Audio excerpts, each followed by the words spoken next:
What would you do if you came home and your house was gone? Not sold, not burned, just replaced him with someone else's mansion. What if the person who did it was the president of your HOA, and she said it was legal because you weren't there to stop her? Would you walk away? Or would you fight to take back everything they stole? Stick around, because I didn't just fight back. Made her regret ever touching my land. I left for a 3-month work contract overseas.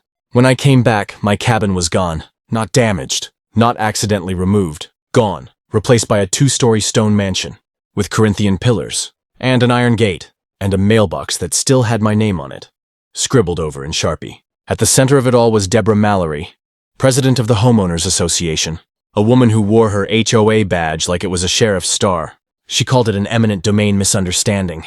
I called it what it was: theft. They took my land, my history, and even my dog's favorite tree, all while I was 8,000 miles away, serving clients who couldn't pronounce my name, but paid well to have me gone. But what Deborah didn't know, what none of them knew, was that I documented everything. And I wasn't just going to take it back, I was going to make her watch as I did it. So if you've ever felt powerless in the face of petty tyrants with money, titles, and delusions of grandeur, stick around, because this story ends in court. And Deborah, well, Deborah gets everything she deserves. My family cabin sat on 2 acres of wooded land at the edge of Pine Brook Ridge, a neighborhood that didn't even exist when my grandfather hammered in the first nail. Back then, the land was wild, untamed. By the time I inherited it, the wild had been trimmed and zoned, paved, and petitioned.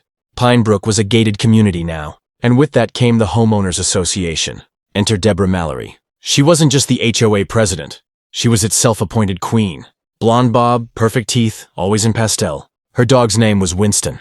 Her favorite word was violation. When I first met her, she told me my cabin, the one my grandfather built with his bare hands, was non-conforming architecture. I laughed. She didn't. We're striving for aesthetic unity, she said, gesturing at her palatial stucco home with the gold address plate. You mean beige uniformity? I muttered. Strike one. The first letter came 3 weeks later. A fine, $500 for unapproved exterior finish. My cabin was log. That was the finish. Then came a citation for unauthorized dwelling, apparently because I didn't have a visible address number. Then noise complaints, from a cabin that didn't even have a TV. It was a slow drip of passive-aggressive pressure. And I'll admit, for a moment, I considered selling. But that land meant something. It was home. Then came my work opportunity abroad, a consulting contract in Singapore. Lucrative, time-sensitive. I installed security. Cameras, I locked up. I told the HOA I'd be gone for a few months, and that my cousin would occasionally check in. They nodded, smiled, wished me luck. 3 months later, I returned to nothing. No trees, no cabin. Just a mansion with wrought iron fencing and a goddamn koi pond. The mailbox still had my name on it, buried beneath a coat of white spray paint. And the kicker? My cabin had never been in the HOA boundaries. I verified it with county records myself, which meant they had 0 authority over my land. And yet, Deborah Mallory had built her dream house where my roots once stood. That was just the beginning. I didn't scream. I didn't rage. I stood on the sidewalk and stared at the koi pond I never asked for. Then I walked up and rang the doorbell. She opened it. In a silk robe, sipping a mimosa. "Oh, you're back," she said like I'd returned from a weekend trip. "Where's my cabin?" She blinked. It wasn't up to code. The land needed to be repurposed for community improvement. I felt my vision blur. "You mean your improvement?" It was all very democratic. She smiled. The board voted unanimously. That board consisted of 3 people: Deborah, her husband, and her friend Claire, who lived 2 blocks down. I called the county office. No permits had been pulled for demolition or new construction. I called the police. They told me it was a civil issue. I called a lawyer. He told me I had a case. In the meantime, Deborah filed a restraining order, said I was trespassing on her land. Then came the smear campaign. She told neighbors I was mentally unstable, that I had abandoned the property. At the next HOA meeting, which I wasn't technically invited to, she presented a slideshow titled, "Why Restoration Must Look Forward, Not Backward." And the kicker? She posted my old cabin photos in the presentation, calling them a fire hazard. That was it. They erased my past, stole my land, and smeared my name. But they underestimated one thing. I document everything: emails, videos, security footage, property records, even a recorded Zoom call where Deborah said, quote, "No one will miss that old shack. They should have torn it down years ago." I wasn't just going to sue. I was going to make sure the entire HOA got exposed. I hired a legal team, a real estate litigation duo from the city. We gathered every piece of documentation, The dated deed showing the land was never under HOA jurisdiction.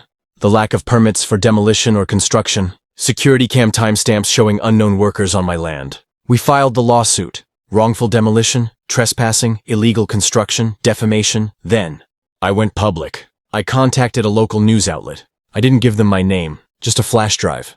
Titled, HOA Queen Steals Man's Land, Builds Castle. Oops. Within days, it hit the news cycle. Pine Brook HOA under fire after non-HOA land taken without consent. Deborah called it a gross mischaracterization. The county issued a stop work order on her mansion. Then, the best part, I posted yard signs on every neighbor's lawn, with permission. If it happened to me, it could happen to you. Ask Deborah whose land she's on. The mood shifted. Claire stopped waving at Deborah. 2 neighbors resigned from the HOA board. Then came the letters from their lawyers. I filed for an injunction. Deborah tried to countersue. The judge set a date. I showed up in a suit and tie. She showed up in designer sunglasses. She thought it was just court. She didn't know I brought witnesses, videos, a survey expert, and my grandfather's original blueprints, hand-drawn. The judge raised an eyebrow. So you tore this down. Why again? Deborah blinked. Cracks had formed, and she had no patchwork left. The trial lasted 3 days. Deborah tried every excuse in the book. She thought the HOA had authority. She was told the land was unclaimed. She had assumed it was under her jurisdiction. The judge wasn't having it. The moment of poetic justice? When we played the audio, no one will miss that old shack. The courtroom went dead silent. Then, my lawyer passed the judge a printed map from the original land plat. Signed, stamped, clear as day. My property, not HOA land, not zoned for development. The judge leaned forward. Mrs. Mallory, you not only trespassed, you actively removed a residence and built a structure on someone else's legal property without any permits or notification. This is not just civil trespass. This borders on criminal fraud. Her mouth opened, but no sound came out. Ruling, full restitution. Mandatory demolition. Legal fees paid. Public apology. You should have seen her face. They gave her 60 days to vacate, and when the bulldozers came, I brought a chair. I sat on the sidewalk, sipped lemonade, and watched. The koi pond went first, then the iron gate, then her precious columns. Neighbors clapped. Someone brought popcorn. When the dust cleared, I walked back onto my land. Home. I rebuilt. Not the same cabin, but one that honored it. Reclaimed wood. Big porch. And yes, my grandfather's blueprints in a frame by the fireplace. Deborah moved to Florida. The HOA? It voted in a new board. Claire never made eye contact with me again. But some of the other neighbors, they bring cookies, beer, they wave. One even said, I didn't think anyone could beat Deborah. Guess I was wrong. What did I learn? Sometimes the fight is long. Sometimes it's ugly. But the law, when wielded right, is a sword. People like Deborah rely on fear, silence, and confusion.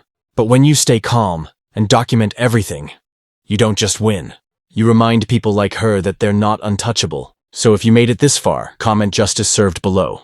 And tell me, what would you have done if someone stole your home? I'll be reading every reply from my porch. With Winston, the rescue dog I adopted. Yes, I kept the name. Seemed fitting.